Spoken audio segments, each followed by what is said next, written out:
السلام علیکم.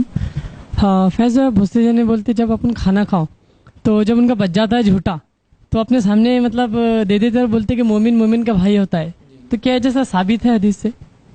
بھائی نے ایک سوال کیا کہ جب کچھ لوگ کھانا کھاتے ہیں اور ایک شخص کا کھانا وہ کھا چکا ہوتا ہے اور کچھ بچ جاتا ہے تو دوسرے کو دے دیتا ہے اور بولتا ہے مومن مومن کا بھائی ہوتا ہے, تو کھانا جھوٹا ہے. یہ بات تو بالکل درست ہے, کوئی کھانا جھوٹا نہیں ہوتا.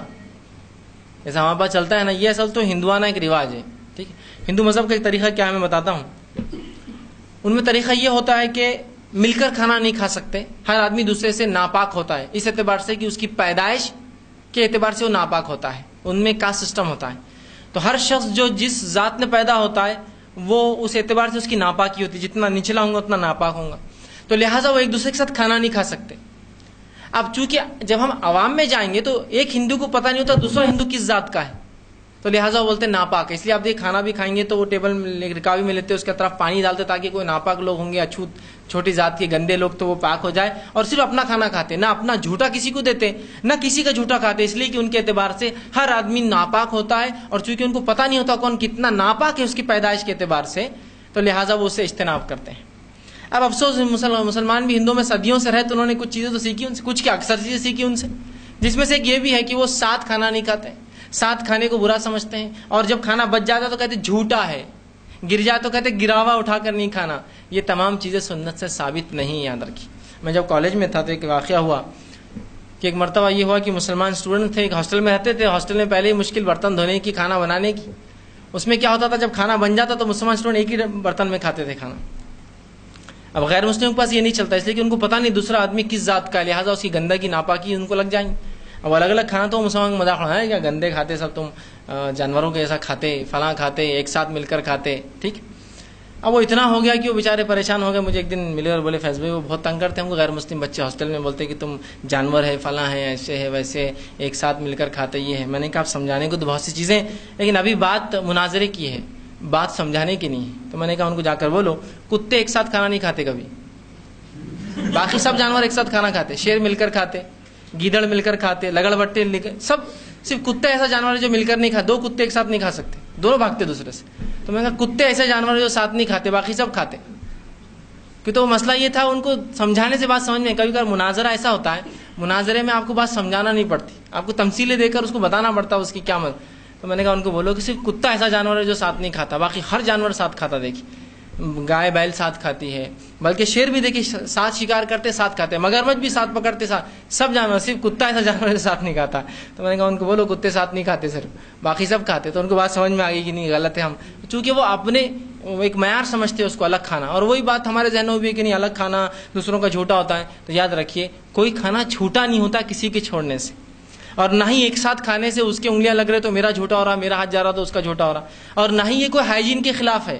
بہت سی بار ہائیجین صاف صفائی کے نام پر جو چیزوں کو ہم نے ترک کیا, آج لوگ اس سے پریشان ہیں. معلوم ہو, جیسے کہ آپ دیکھیے وہ لوگ جو اپنے بچوں کو کبھی مٹی میں جانے نہیں دیتے, ان کے بچوں کا استما سب سے زیادہ ہے.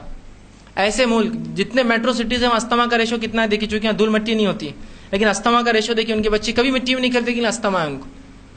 وہ سمجھ جاتے ہیں کہ مٹی میں جانا, جبکہ اب پتہ چلا کہ مٹی میں جانے سے بچے میں وہ جراثیم جاتے ہیں اس کے جسم میں جو اس کو استما کے خلاف مضبوط کرتے ہیں. گوشت میں استما کے جراثیم بھی ہوتے ہیں, لیکن ایسے بھی جراثیم ہوتے ہیں جو اس کے جسم میں جا کر لڑ کر اس کا امیون سسٹم بڑھاتے ہیں, جس سے وہ استما کے خلاف لڑتا ہے. تو جو بچے مٹی میں کھیلتے ہی نہیں ہیں ان کو استما سب سے زیادہ, اس لیے کہ جب وہ باہر جاتے ہیں اور دھواں اور وہ جاتا ہے تو وہ استما کے ان کے اندر جو جراثیم پیدا ہی نہیں ہوتے, تو امیون سسٹم ڈیولپ ہی نہیں ہوتا اور وہ زیادہ بیمار پڑتے ہیں. تو یہ آپ مت سمجھیے کہ صاف صفائی پاکی ہے, یہ فلاں ہے.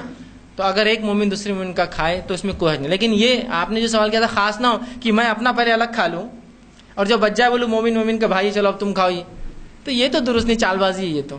ٹھیک ہے, تو بہرحال تو آپ یہ کر سکتے ہیں کہ اگر کوئی مسلمان کھانا کھا رہا اس نے چھوڑ دے تو آپ بالکل کنٹینیو کر سکتے ہیں. حدیث میں آتا آپ صلی اللہ علیہ وسلم کھانا کھا رہے تھے, صحابہ شامل ہو گئے, یا کسی نے چھوڑ کر گیا آپ صلی اللہ علیہ وسلم نے اس میں سے ٹکڑا کھایا, یہ کہاں کہا تو جھوٹا ہے کسی کا.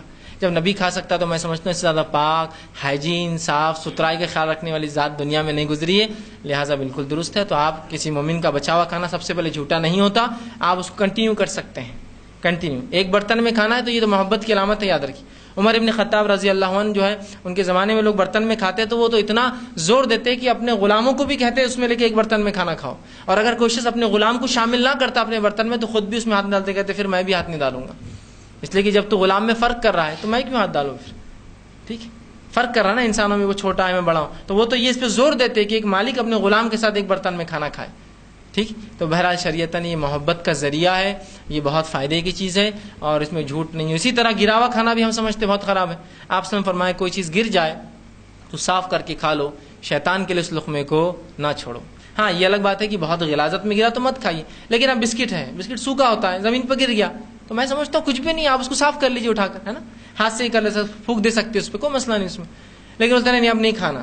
ٹھیک، رسول اللہ کیا فرما رہے ہیں، اگر کوئی دانہ یا کوئی چیز گر جائے تو شیطان کے لیے مت چھوڑو، اگر صاف کر کے کھا سکتے ہو تو کھا لو. تو آپ اٹھائیے، سوکھی چیز ہے بالکل. آپ ہاں الگ بات ہے کوئی گیلی چیز گر جائے تو ظاہر سی بات ہے فوراً زمین میں مل جائیں گی، جذب ہو جائیں گی. سوکھی چیز گر گئی، بسکٹ گر گیا، روٹی گئی، روٹی کیا سوکھی، آپ اس کو اٹھا کے جھڑا لے، مٹی نکل جائے.